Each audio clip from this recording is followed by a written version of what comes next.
Hey guys, welcome to Try with Kristen. I am so excited that you guys are back with me.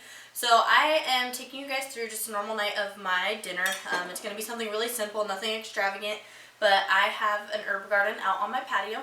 And what I went ahead and did is I grabbed some fresh rosemary, basil, and parsley. And I went and took my morel and pesto, and I just crushed that down with some garlic, some salt, pepper, and I made like a paste out of it, added some olive oil, and then a little bit of balsamic vinegar, and I just went ahead and let that marinate overnight, so I'm super excited to get that in the pan. But what I'm going to go ahead and do is once I get that in the pan, I'm going to sear it up, and then I have over here some green beans that I'm going to go ahead and quickly blanch, and then I'm going to toss with some butter, some garlic, and I think I might add a little bacon to that too. We'll see. Alrighty. So here I have a pan that I've had heating up. And I'm just going to go ahead, and I know I said pan earlier, but we're actually going to use a pot because I'm going to use my leftover tomato soup and actually make it into a sauce for this. Because then what I'm going to do is I'm going to make some pasta. So we're just going to go ahead and lay that in there. We're just going to get a nice sear on the outside.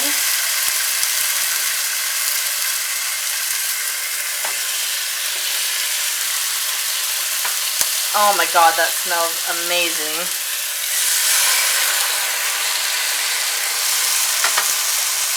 We got just a little baby one we're going to toss in there.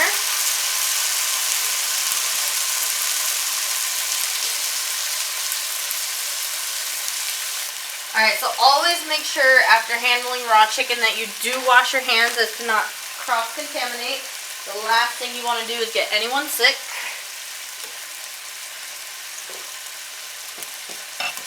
Oh my god, I wish you guys could smell through the camera. That smells amazing.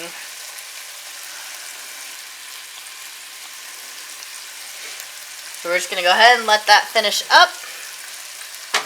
Then what we're going to be doing once it is done cooking on the outside there, I'm going to flip it. I'm going to cook the other side, get a sear on the other side. Yeah. I do have my pan a little too crowded, so make sure you don't do that. I'm doing a rookie mistake here, but that's alright.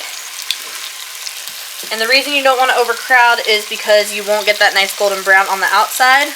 But since I am putting a sauce over it, I am not too worried about it. If you were just cooking it like this, I recommend a pan. That way, one, it's probably wider, so it won't be as crowded. And then since you won't be putting a sauce in it, you don't have to worry about having depth, obviously, for the sauce to go over. But you can hear that sizzling up right now, all that fat.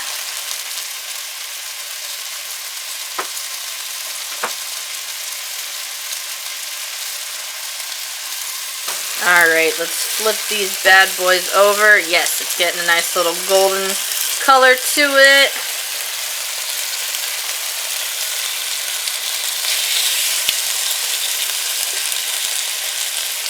And one reason you want to marinate the chicken overnight is, one, not only does it give it more flavor, but it also helps kind of keep moisture in as well, which you want moist chicken. Not undercooked. Some people mistake moist with being undercooked. No, you can have cooked chicken and it still be moist. So we're going to go ahead and let that finish up. Alright, we look golden. Got a nice little char. Got the flour on there. I'm going to go ahead and make my homemade. There we go. Just pour it over like that. And I'm just going to go ahead and let the chicken bathe in that. We're going to let it boil. And then after that, I'm going to simmer it on low. Oh, look at that. All the fattiness in there. You can see the fat from the chicken. Oh, that looks so good. This is going to make an amazing sauce, an amazing dinner. I'll probably chop up more basil to put on top. Oh my gosh. I wish you guys could smell this right now. So I just finished tasting the sauce that's going to be going over the pasta I'm going to make in a moment, and it tasted amazing. Why wouldn't it, right? I'm the only one that'll eat tomato soup, so I decided I'll make it into a sauce, because if it's a sauce, my fiance will eat it. Don't ask me why. I don't know. But that's how he will eat it. So, all that's in there is tomatoes, onion, garlic, basil, parsley, some milk, or you could do heavy cream. I did not have heavy cream on hand, so I just used milk. So that is just the basic for my sauce. And then I just poured it over the chicken right now. Added a little flour on top of the chicken, obviously. And that is what my sauce is at the moment. Hey, so I have the garlic ready for the green beans. The green beans I'm going to wait till closer to when everything is done, but I am going to go ahead and get started the water for the pasta. So for the pasta, you want a nice big bowl, preferably bigger than this. But like I said, I don't have a lot of pots and pans on hand, given that we just moved out on our own, so I'm making do with what I have. I'm going to fill this up with some water real quick. Alright, so I've got my pot here with water in it, and I'm just going to take salt. Salt your water. Best way to cook pasta, salty water. We're going to go ahead and let that warm up. Not warm up, we're going to get that sucker boiling to where it is rolling. That's how you want the water before you put your pasta in. And the best way to cook pasta is you want it to be, as everybody says, al dente, but what al dente means is like to the bite or to the tooth. And you don't want it super soft where it just crumbles in your mouth. You do want a little bit of texture still to the pasta. That way it can hold up to all the sauces you put on it a lot better. Alrighty, so I just finished the pasta. I've got it over here draining. I'm going to just leave it kind of over here to stay draining. I'm going to go ahead and get a bowl going right here. And in this bowl, I'm going to be putting in some ice while that's finishing up boiling again. It does have a fun color because I'm actually just using the pasta water because it was already warm, so it won't take that long to get warm again. I'm just getting some ice into this bowl.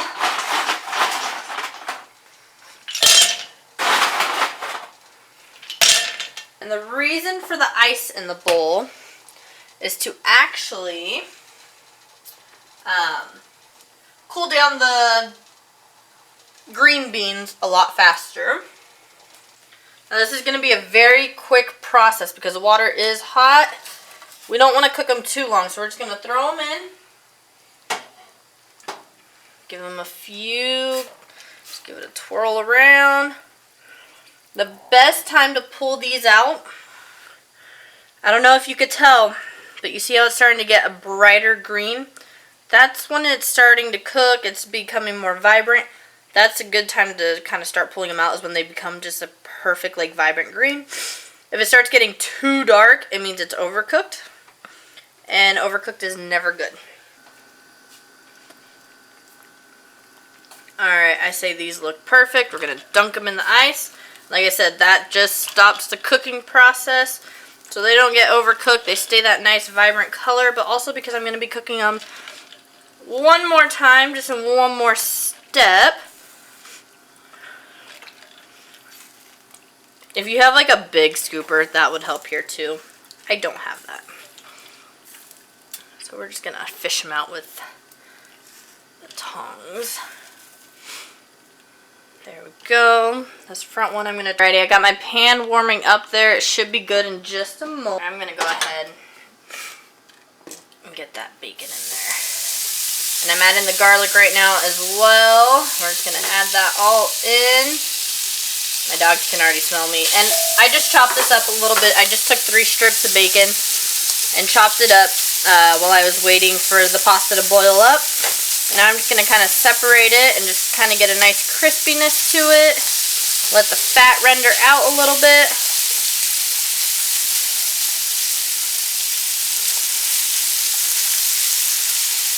And this is a super easy meal. Like, you can start prepping everything while you're waiting for the sauce to finish in the back there. It's not that hard at all.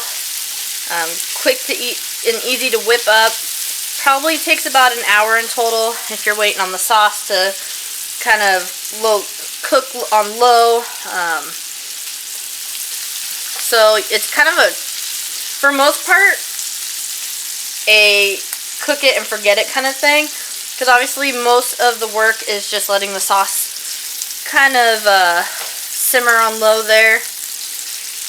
And then everything else is just kind of like 10 minutes before start. Alright, so I got the bacon rendering here and everything, and in a few moments we're going to go ahead and add the green beans. I'm going to add in those green beans. Obviously be careful if you do have water still with the green beans, it will cause that bacon grease to flare up like that. And I'm going to go ahead and add about half of that butter I had, so it's 1 tablespoon of butter. I'm going to go ahead and get that all mixed in. I'm going to cook this up for a few seconds till that butter's melted and there's fattiness just covering the green beans, and it'll be good to go. I hope you guys enjoy. Now, if you don't mind, I'm going to go enjoy. Keep a lookout for my next video. I think I'm going to try to make some steaks next time. Bye, guys.